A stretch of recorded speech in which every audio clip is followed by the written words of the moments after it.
Qué lindo ver todos los niños y todos los jóvenes yendo a su clase, y gracias por orar por los niños. Gracias por unirse en oración por cada uno de los niños. Amén, amén. Bueno, hoy se inicia en el calendario cristiano lo que se llama la Semana Santa. Hoy celebramos cuando Jesucristo llegó a Jerusalén por última vez a celebrar la Pascua. Ese es el día que celebramos en el día de hoy. Le llaman Domingo de Ramos, pero también se le llama o el Domingo de Ramos o el inicio de la Semana Santa. Y yo los invito, y yo quiero hacerles una invitación muy, pero muy especial. Porque yo estoy seguro que todos ustedes han experimentado y han pasado y han celebrado la Semana Santa, quizás en sus países o quizás aquí en este país. Yo los invito a que sean intencionales en recordar esos días en los cuales Jesucristo llegó a Jerusalén y creó, institucionalizó fuera eso la Santa Cena como un sacramento para nosotros poder tener comunión con Él. Adicionalmente fue a la cruz y sufrió y finalmente resucita. Y la iglesia tiene en este momento, ha colocado o tenemos en esta semana, tenemos los siguientes servicios para que ustedes participen de él. El primero es el día jueves. El día jueves tenemos un servicio bilingüe a las 6:30 de la tarde. 6:30 de la tarde. La iglesia en inglés, la iglesia en español se unen en el santuario. Vamos a tener comunión y vamos a recordar cuando Jesucristo se reúne con sus discípulos en el cuarto de arriba, en el upper room, y hace la comunión, la celebración de la Pascua, y nos recuerda que tenemos que volver otra vez, y nos invita que cada vez que nos reunamos celebremos también la Santa Cena, como esa vez que lo hizo. El día viernes a las 8 de la noche también vamos a estar recordando el sufrimiento de nuestro Señor Jesucristo en la cruz. Es a las 8 de la noche.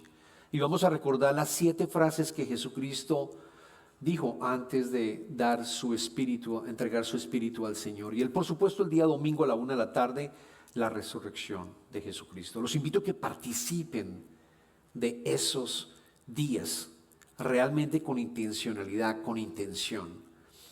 Y ahora entonces nos vamos a los versos que tenemos para el día de hoy, que están en el Evangelio de Juan. Y es precisamente lo que escuchamos con la entrada triunfal, lo que recordamos con la entrada triunfal de Jesucristo. Juan capítulo 12, versículo del 12 hasta el 19. Al día siguiente, muchos de los que habían ido a la fiesta se enteraron de que Jesús se dirigía a Jerusalén. Tomaron ramas de palma y salieron a recibirlo, gritando a voz en cuello: Hosana, bendito el que viene en el nombre del Señor, bendito el Rey de Israel. Jesús encontró un burrito y se montó en él, como dice la Escritura: No temas, oh hija de Sión, mira que aquí viene tu rey montado sobre un burrito. Al principio sus discípulos no entendieron lo que sucedía. Solo después de que Jesús fue glorificado, se dieron cuenta de que se había cumplido en él lo que de él ya estaba escrito. La gente que había estado con Jesús, cuando él llamó a Lázaro del sepulcro y lo resucitó de entre los muertos, seguía difundiendo la noticia. Muchos que se habían enterado de la señal realizada por Jesús salían a su encuentro. Por eso los fariseos comentaban entre sí: ¿cómo pueden ver? Así no vamos a lograr nada. Miren cómo lo sigue todo el mundo. Esa es la palabra de Dios para el pueblo de Dios. Oremos. Padre eterno, te damos infinitas gracias por tu palabra. Sabemos que tu palabra es viva, Señor. Sabemos que tu palabra transforma, Señor. Te pedimos, Señor, que tu espíritu nos transforme, Padre mío. Tu pueblo está escuchando. Tu pueblo quiere recibir el mensaje que tienes preparado para cada uno de nosotros, Padre. Que esa palabra, Señor, transforme nuestro espíritu y nos permita, Señor, transformarnos mucho más como la imagen de tu Hijo. Te pedimos esto, Señor, en el nombre de tu Hijo Jesucristo, y todos decimos amén, amén y amén. Los versos que leemos, que acabamos de leer, cuentan la historia de la entrada de Jesucristo. Y está en todos los evangelios. También leímos el evangelio de Juan, pero también está en el evangelio de Marcos, en el evangelio de Lucas, en el evangelio de Mateo. En todos los evangelios vas a encontrar la historia de la llegada de Jesucristo por última vez a Jerusalén a celebrar la Pascua. Y yo quiero empezar comentándoles que este fue un acontecimiento grandioso. Fue un acontecimiento verdaderamente grandioso e impresionante, por muchas razones. Primero, por la cantidad de personas que estaban presentes y acompañando a Jesucristo cuando Él estaba entrando a Jerusalén. ¿Por qué? Porque ya las personas habían visto lo que Jesucristo había realizado. Ya habían visto el milagro, por ejemplo, de la resurrección de Lázaro. Justo un capítulo, al principio, unos versos anteriores del capítulo 12, conocemos que Jesucristo llegó a Betania y cenó en la casa de Lázaro con sus hermanas Marta y María, que le hicieron una cena en su honor. Y todas las personas que se acercaron allí a estar en esa cena y sabían que Jesús iba a Jerusalén a celebrar la Pascua, lo acompañaron. Y lo vemos unos versículos antes de los versículos que leemos. En el versículo 9 decía: mientras tanto, muchos de los judíos se enteraron de que Jesús estaba allí, en la casa de Lázaro. Y fueron a verlo no solo a Jesús, sino también a Lázaro, a quien Jesús había resucitado. Entonces los jefes de los sacerdotes resolvieron matar también a Lázaro, pues por su causa muchos se apartaban de los judíos y creían en Jesús. Quiero que sepas que había una multitud inmensa. Los historiadores creen que aproximadamente habían entre 25,000 y 35,000 personas que vivían en Jerusalén en la época de Jesús. Entre 25,000 y 35,000. Y esta fiesta en particular, y las fiestas de la Pascua en particular, había casi 250,000, casi 10 veces más que lo que existía, de lo que vivían en Jerusalén. La cantidad de gente que llegaba de todas partes, los hebreos que llegaban de todas partes, venían a celebrar, y los judíos venían a celebrar la Pascua, porque estaba en la ley y Dios le había dicho a través de Moisés que celebraran siempre, hicieran un viaje a Jerusalén. Luego, imagínense una ciudad que solo contiene 25,000 a 35,000, llegaba a tener hasta 250,000 personas, entre 235,000 a 250,000 personas. Había por todo lado personas. Y adicionalmente estaban los que estaban acompañando a Jesucristo. Jesucristo llega, cuando leemos las Escrituras, al Monte de los Olivos. El Monte de los Olivos está aproximadamente a 90 metros de altura. Y para entrar a Jerusalén toca bajar esos 90 metros, pasar por un valle y luego subir 15 metros para entrar a Jerusalén, para entrar y atravesar las puertas y llegar a Jerusalén. Luego el espectáculo digamos, la escenografía es perfecta para una entrada triunfal. ¿Por qué? Porque habían personas incluso acampando muy seguramente en las laderas, porque todos los sitios en Jerusalén se llenaban. Los historiadores dicen que incluso llegaba la gente a acampar en la ladera del Monte de los Olivos.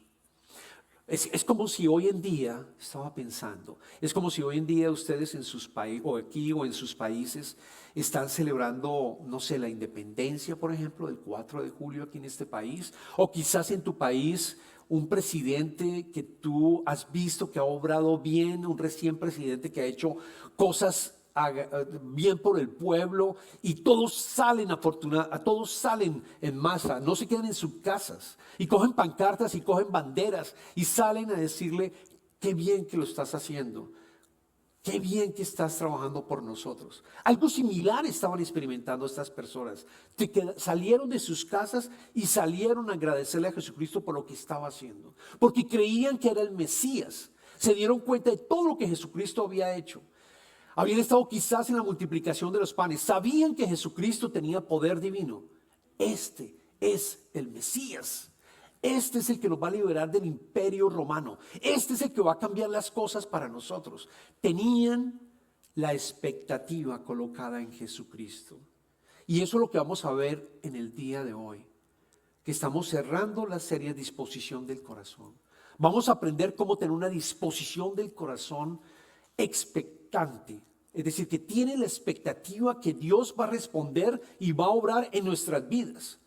Las Escrituras nos invitan a que tengamos un corazón expectante, con fe, con esperanza de lo que Dios va a obrar, incluido Jesucristo, por supuesto.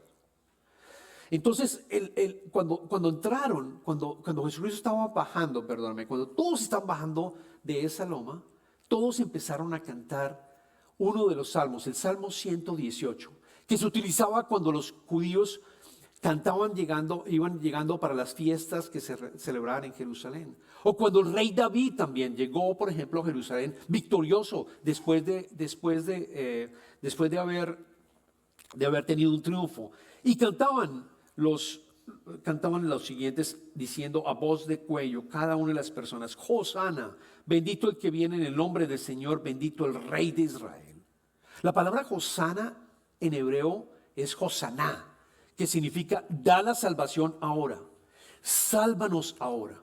Si ustedes van a su Biblia, seguramente vayan a sus Biblias, van a encontrar la letra, una pequeña letra encima de Hosana, para decirles exactamente lo que significaba en hebreo. Significaba sálvanos ahora, sálvanos ahora, sálvanos, danos la salvación. Y noten también que dice bendito el Rey de Israel. Jesucristo no era rey, no lo había coronado como rey. Jesucristo era un rabino, lo llamaban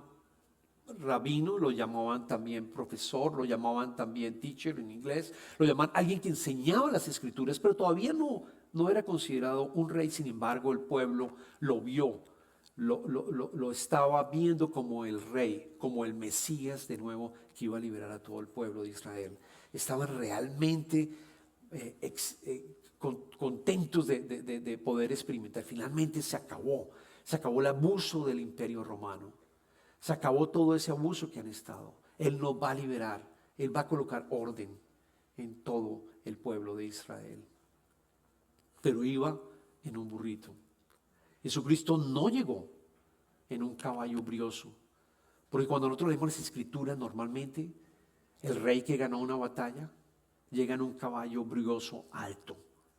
No, Jesucristo entró en un burrito, en un asno, entró en un burrito y bajó esa ladera de los 90 metros que les estaba comentando.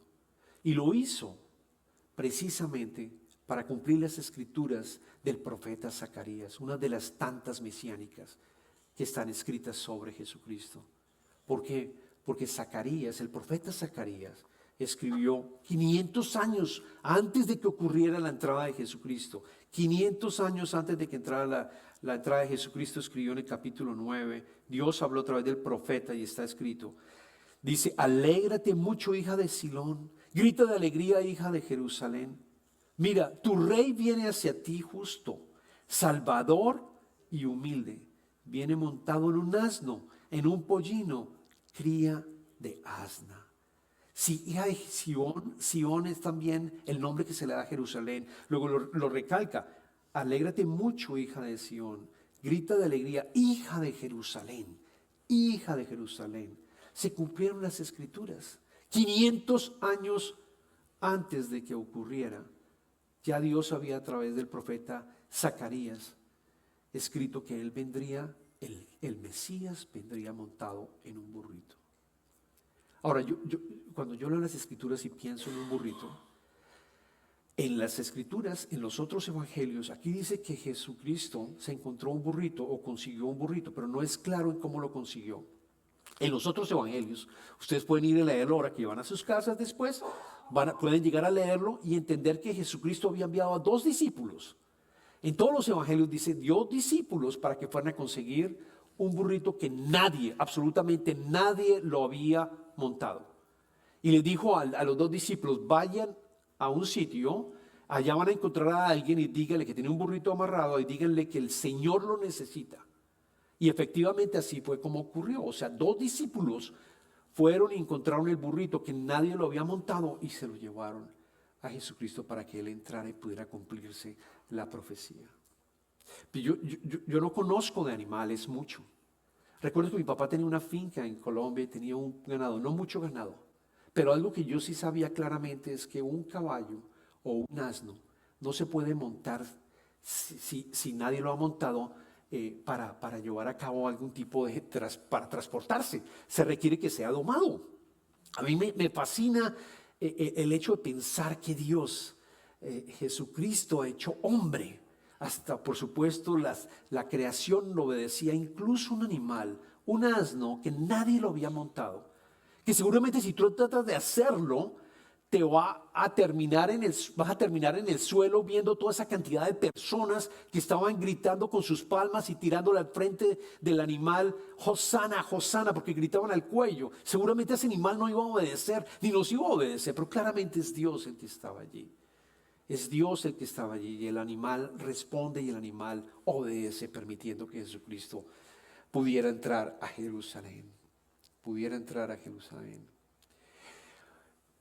Todos tenían un corazón realmente, si nos podemos imaginar, un corazón a la expectativa, un corazón expectante de lo que Jesucristo iba a empezar a hacer cuando se coronara. Tenían un corazón expectante. Tener un corazón expectante es tener la fe y la confianza de que Dios va a actuar, de que va a actuar por el bien de nosotros, tarde que temprano. Hay un componente de tiempo, es bien importante que lo entiendas. Hay un componente de tiempo que se requiere para tener realmente un corazón expectante. Es como, por ejemplo, un sembrador. Un sembrador riega y coloca las semillas y tiene la expectativa que va a florecer, que esa semilla va a dar fruto. Pero exactamente sabe cuándo es el día, no. Probablemente las semanas puede tratar de identificar cuáles pudieran llegar a ser. Pero saber exactamente cuándo esa semilla va a germinar, no lo sabe. O por ejemplo, ustedes como padres que tienen sus hijos, le prometen algo a sus hijos. Y ahí su hijo tiene una expectativa de que tú o tu mamá va a responder a lo que le dijiste. Yo recuerdo cuando mis hijos que tenían 9, Andrés tenía 9, Carolina 8 años y Juana tenía aproximadamente 2 años. Y nos pidieron un perrito para estar en la casa.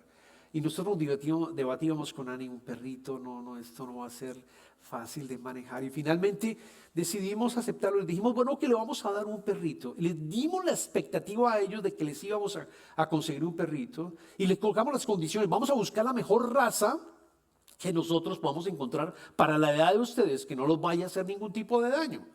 Y que tampoco tengamos que sacarlos para estar constantemente dándoles ejercicio, porque no queríamos un perro que exigiera mucho de nosotros con 3 niños a esas edades y yo viajando. No era fácil llegar a hacerlo. Así que finalmente encontramos King Charlie Spanish. Fue la raza que dijimos, es un buen perrito para tener en la casa.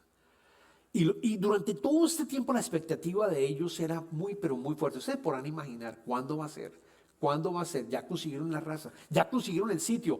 ¿Cuándo va a ser, papi? ¿Cuándo va a ser, mami? Yo viajaba, regresaba a mi trabajo y lo primero que me preguntaban no es cómo me fue, sino, papi, hoy es el día, vamos a encontrarlo, vamos a encontrar. La expectativa crecía y crecía y crecía.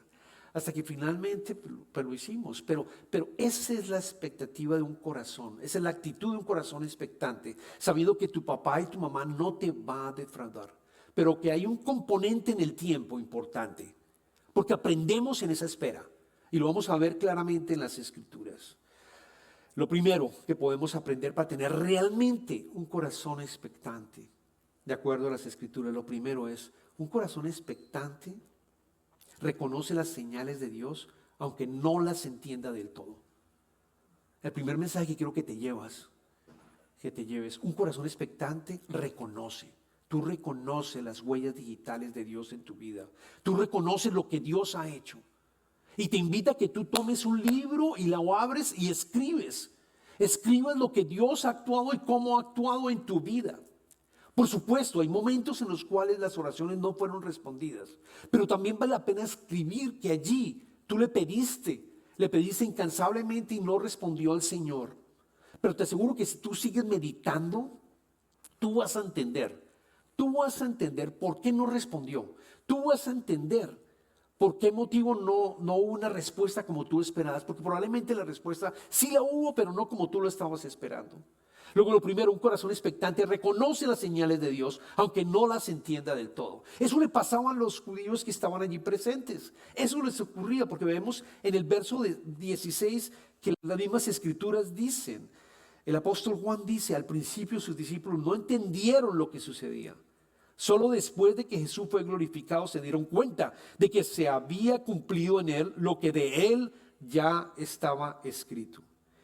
Tener un corazón expectante es reconocer esas señales de Dios en nuestra vida. Eso es lo primero que yo quiero decirte, que el Señor quiere decirte. Tener un corazón expectante es reconocer esas señales. ¿Por qué? Porque la fe se fortalece cuando recordamos lo que Dios ya ha hecho. La fe se fortalece en nosotros y sabemos que Él va a cumplir, va a seguir cumpliendo. Él es fiel. Él nunca te va a dejar con una promesa que no se va a cumplir, incluso si estamos orando por alguien que está muy grave. Y esto es bien importante, porque si esa persona fallece a pesar de que nosotros hemos orado por ella, te aseguro que va a estar sano en el cielo con el Señor. Y tenemos la esperanza que lo vamos a volver a encontrar a nuestros familiares que ya han pasado por acá. Tenemos esa esperanza, sabemos que nos vamos a volver a encontrar, no perdemos la esperanza en el Señor. Por eso también es importante leer las escrituras, entenderlas, leer las escrituras de tal manera que podamos entender esas promesas y recordar que Él es fiel y que Él responde a esas promesas. Es rey adicional, es soberano y responde a eso. El pueblo salió al encuentro de Jesús. No se quedaron en su casa, ¿no? Esperando que algo pasara, sino que se movieron con fe. Es bien importante entender que Él, cómo ha actuado en nuestras vidas. Y lo segundo, que es más crítico, y yo les hablaba del componente del tiempo, es que un corazón expectante valora el proceso porque sabe que en la espera Dios está obrando en el interior. Un corazón expectante no espera una respuesta inmediata. Un corazón expectante no presiona. Un corazón expectante no exige. Un corazón expectante no quiere que las cosas ocurran ya. Un corazón expectante puede que quieras que se ocurran ya, pero un corazón expectante sabe que Él es soberano. Y que en la espera Él va a trabajar en nuestras almas, Él va a trabajar en nosotros, Él va a estar moldeándote, Él te va a refinar como el oro se refina o los metales se refinan en el fuego, te va refinando poco a poco. Empiezas a caminar con Él más de cerca, empiezas a ser realmente un discípulo y entender que Él tiene su manera de actuar en el tiempo que es perfecto para nosotros y no en nuestro tiempo. Tener un corazón expectante no es solo desear que algo suceda, sino confiar que lo que Dios hará será bueno y en su momento. Ese componente es bien, pero bien importante porque vamos a ver que los judíos no entendieron ese componente. Querían un Mesías que actuara ahí mismo, el mismo día que estaba entrando a Jerusalén. Recuerden este salmo y llévenselo por favor en sus corazones. Salmo 27, Salmo capítulo 27, versículo 14. El salmista dice: pon tu esperanza en el Señor, ten valor, cobra ánimo.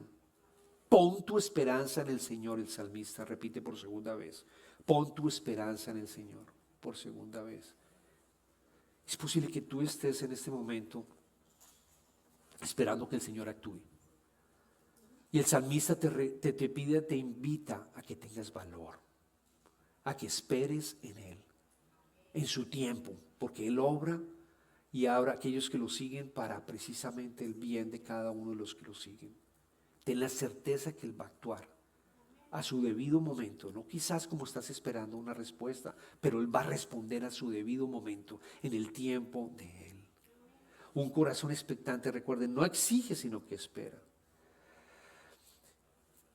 Si yo hago un recuento en mi vida como cristiano siguiendo a Jesucristo, les aseguro que y es para otro sermón, pero les aseguro que los errores que he cometido han sido porque no he esperado en el Señor. porque he tomado las decisiones sin esperar en Él. Y ha sido fatal, ha sido fatal. Y entendí que tengo que esperar en Él.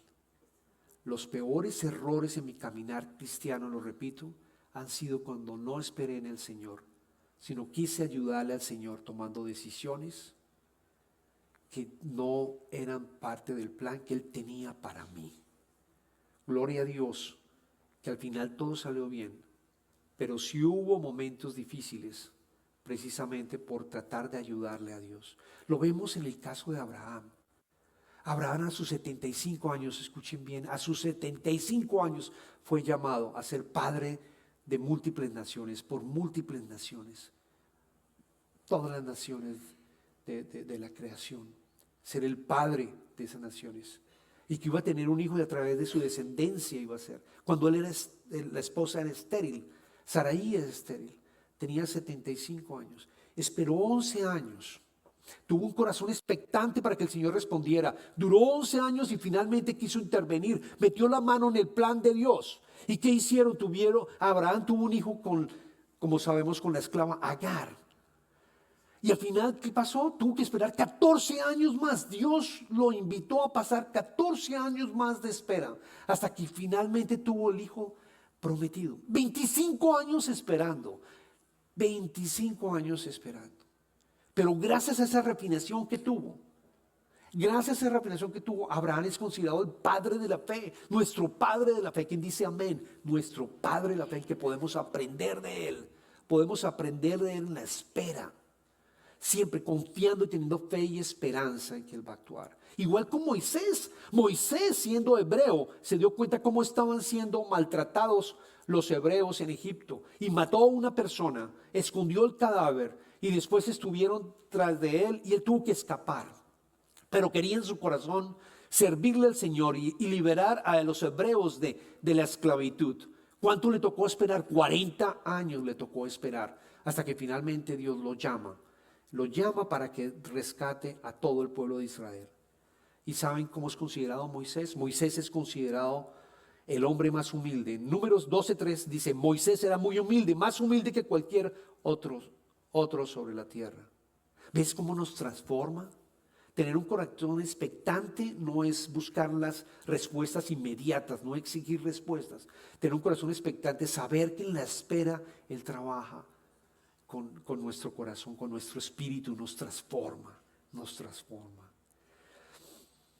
¿Estás dispuesto a tener un corazón expectante y esperar en el Señor? Esa es la pregunta que quiero hacerles. ¿Estás dispuesto para aplicar en este momento en el sermón? ¿Estás dispuesto a tener un corazón expectante y esperar en Él? ¿O vas a actuar como los que presenciaron la entrada de Jesucristo y después le dieron la espalda? Porque eso fue lo que pasó. Al final, ¿qué ocurrió? Al final lo que ocurrió es que se dieron cuenta que Jesucristo no había respondido como ellos esperaban, como el Mesías, se iba a imponer ante el imperio romano, que iba a coronarse Jesucristo como rey y los iba a liberar completamente, que iba probablemente a armar un ejército, que iba a utilizar su poder divino para atacar. ¿Y qué ocurrió? Le dieron la espalda, se sintieron frustrados, dijeron, no lo sigo. ¿Y qué pasó del domingo al viernes? Gritaban Hosana, Hosana el domingo y el viernes crucifícalo, crucifícalo. El día viernes cuando lo crucificaron. ¿Qué pasó entre estos 2 días? Jesús no cumplió sus expectativas humanas porque no derrotó a Roma, no levantó un ejército como les comentaba. En vez de eso, Jesucristo habló de que cargáramos nuestra cruz y que fuéramos a morir para volver a tener vida eterna y ser transformados. Morir en la manera como nosotros vivimos nuestra vida y tener una vida radical, transformada. De que nosotros realmente podamos tener el poder de Jesucristo resucitado en nuestras vidas. De tal manera que podamos romper barreras de esclavitud que estamos teniendo de cualquier tipo. De tal manera que podamos realmente amar a nuestro prójimo, que realmente podamos ser buenos esposos y esposas, amándonos los unos a los otros, o padres también que aman a sus hijos. Realmente que nosotros vamos a actuar como Jesucristo actuó aquí en la tierra. Ese poder que Jesucristo tú para poder ser resucitado a través del Espíritu Santo, lo tienes tú. Lo tienes tú que has aceptado a Jesucristo. Lo tienes tú, ese es el gran regalo. Es el gran regalo de Jesucristo, que entregó su vida y pagó todos los pecados para que nosotros tuviéramos vida eterna y una vida transformada en Él. Tener un corazón expectante es importante, pero si no va acompañado de fe, no va acompañado de esperanza y confianza en el plan de Dios, se puede convertir fácilmente en frustración, desilusión y hasta rechazo. Porque eso fue lo que pasó con ellos. Rechazaron a Jesucristo, lo rechazaron y no pudieron experimentar, quizás algunos de ellos, el poder del Espíritu Santo transformándolos en su vida. No pudieron experimentar esa vida en Cristo. No lo pudieron experimentar porque estuvieron frustrados y estuvieron desilusionados. Juan Calvino, el reformador protestante, dijo una vez, no hay lugar para la fe si esperamos que Dios cumpla inmediatamente lo que promete. Repito, no hay lugar para la fe si esperamos que Dios cumpla inmediatamente lo que promete. Y también aquí les traigo a alguien de Frederick William Faber, que es un teólogo. Me gusta como él dice, debemos esperar, y te dice a ti personalmente, debemos esperar a Dios. Es posible por un largo tiempo, mansamente, en el viento y la humedad, en el trueno y el relámpago, en el frío y la oscuridad. Esperad y Él vendrá. Nunca viene a los que no esperan. Nunca viene a los que no esperan. ¿Cómo vas a responder de ahora en adelante, hoy, mañana, con un corazón expectante, sabiendo que Él cumple, que Dios cumple con todas sus promesas? Y lo que está haciendo a ti en ese sufrimiento porque no responde es moldearte, haciéndote cada vez más como Jesucristo. Esa es la invitación. No basta con recibir a Jesús con palmas, como hoy lo estamos celebrando. Hay que seguirlo con la cruz. El discipulado implica morir a nosotros, ese falso yo que tenemos. Y esa es nuestra oración y eso es lo que queremos como iglesia realmente. Que nosotros nos transformemos como Jesucristo, como actuó Jesucristo aquí en la tierra. Que tengamos el Espíritu de Él viviendo en nosotros constantemente. Que realmente seamos libres del pecado, libres también de cualquier tipo de opresión que estemos viviendo. Un corazón verdaderamente expectante no impone condiciones, sino permanece fiel incluso cuando Dios no actúa como esperamos. Oremos. Señor, te damos infinitas gracias por el día de hoy. Te damos gracias por tu palabra, Señor. Te damos gracias por tu Hijo Jesucristo, Padre. Y yo te pido, Señor, por cada una de las personas que están aquí en este momento, porque es posible que algunas de ellas estén clamando a ti por una respuesta, Señor, y tienen su corazón expectante para que tú actúes, Señor. Pero quizás hay momentos en los cuales llegan el valle de esa oscuridad en donde probablemente se alejan un poco de ti. Te pido, Señor, que ese corazón expectante a través del Espíritu Santo siga viviendo en ellos, Padre mío. Y que entiendan que en la espera, Señor, tú nos transformas, Señor. Que en la espera tú nos vas moviendo, tú nos vas transformando y nos hacemos más a la imagen de tu Hijo Jesucristo, Padre. Y yo te pido también por aquellas personas que de pronto han orado, Padre, y la respuesta ha sido totalmente diferente de lo que ellos esperaban. Totalmente diferente. Que hay un gap muy grande entre las dos, Señor. Yo te pido que los sanes. Yo te pido que por el poder del Espíritu Santo esas personas sean sanadas y vuelvan a ver las Escrituras con otra mirada, Padre mío. Y vuelvan a ver las Escrituras y entender lo que Jesucristo hizo en la cruz, Señor. Que aquí venimos a caminar, Señor, y cargar con nuestra cruz, Padre mío. Y que cualquier decisión que tú tomes la podamos entregar con toda la voluntad, Señor, con tu voluntad, aceptarla, Señor, con los brazos abiertos y nuestro corazón abierto, y que se haga tu voluntad. Así como oramos en esta iglesia, que se haga la voluntad de Creekside, como la voluntad del cielo, como la voluntad del cielo aquí en Creekside. Padre mío, ayúdanos, Señor. Gracias por todo lo que has hecho. Te pedimos esto, Señor, en nombre de Jesús. Amén.